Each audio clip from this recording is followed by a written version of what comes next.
बिस्मिल्लाहिर्रहमानिर्रहीम अस्सलाम वालेकुम नाजरीन, मैं हूं असद अमान और आप देख रहे हैं मेरा यूट्यूब चैनल पाक अपडेट्स। उम्मीद करता हूं तमाम दोस्त खैरियत से होंगे और बिल्कुल ठीक ठाक होंगे। नाजरीन कराम, एक सवाल जो बार बार पूछा जा रहा है, एक सवाल जिसके मुतालिक बार बार बात की जा रही है, कल के दिन में साद हुसैन रिजवी साहब रिहा होंगे या नहीं होंगे। आप जानते हैं कि पिछले 6 माह से लगातार जो केस लगा हुआ था उसका 2 बार फैसला हुआ है। 3 माह पहले भी फैसला हुआ था जिसमें साद हुसैन रिजवी साहब को कामयाबी मिली थी कि उनको रिहा कर दिया जाए, लेकिन हुकूमत वक्त ने रिहा नहीं किया बल्कि मजीद 90 दिन के लिए साद हुसैन रिजवी साहब को जेल के अंदर डाल दिया। अब एक बार फिर से साद हुसैन रिजवी साहब की रिहाई का मामला जैसे ही शुरू हुआ, हाई कोर्ट के आर्डर आए, लेकिन उसके बाद दूसरे दिन ही नोटिफिकेशन एक सामने आ गया जिसमें यह बात दिखी गई कि साद रिजवी साहब के केस का जो मामला है वो मजीद 1 माह के लिए सुप्रीम कोर्ट के फेडरल बोर्ड ने यह आर्डर किए हैं कि तकरीबन 1 महीने के लिए दोबारा से साद रिजवी साहब को नजरबंद किया जाए। कुछ लोग ये कह रहे हैं ये फेक न्यूज है, कुछ लोग कह रहे हैं रियल है। ये मामला जो है दरमियान में फंसा हुआ है। कल के दिन में साद रिजवी साहब रिहा होंगे या नहीं होंगे इसके बारे में बात करते हैं, लेकिन उससे पहले नाज़रीन कराम एक जो बड़ा जबरदस्त किस्म का सवाल जो मेरे जहन में है और बड़ा ही इंतहाई जो है मैं कहता हूं कि अहम तरीन सवाल भी है, और ये सवाल वो है कि जो हुकूमत वक्त को सोचना चाहिए इस बारे में। वो सवाल क्या है? वो सवाल ये है कि नाज़रीन कराम, नवाज शरीफ साहब एक अवामी लीडर थे, इसमें कोई शक नहीं है। वो एक अवामी बंदा था और जब तक वो एहल था, उसके पास सपोर्ट थी, उसके पास वोट था, सारा कुछ था।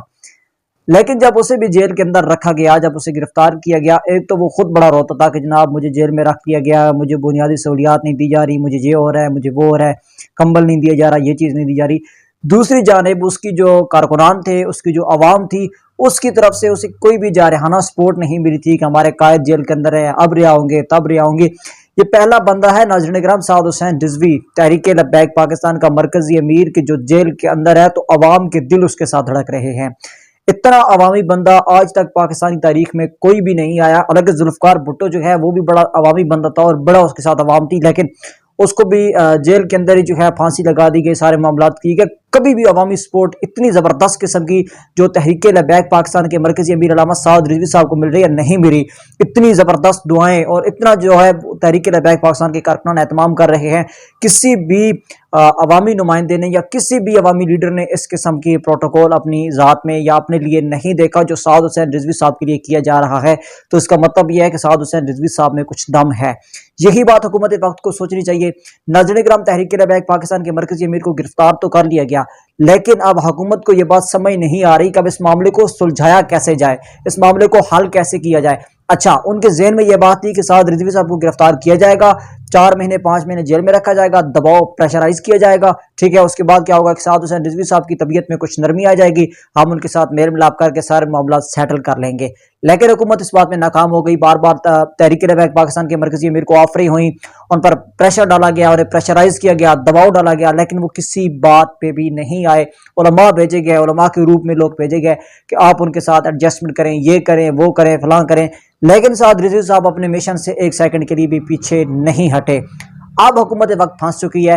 अब हम करें तो करें क्या? साद रिजवी साहब को रिहा करते हैं तो ये तो वही तहरीक है, वही लोग हैं, किसी भी वक्त हुकूमत के साथ पंगा ले सकते हैं। नहीं रिहा करते तो अलग मसला है।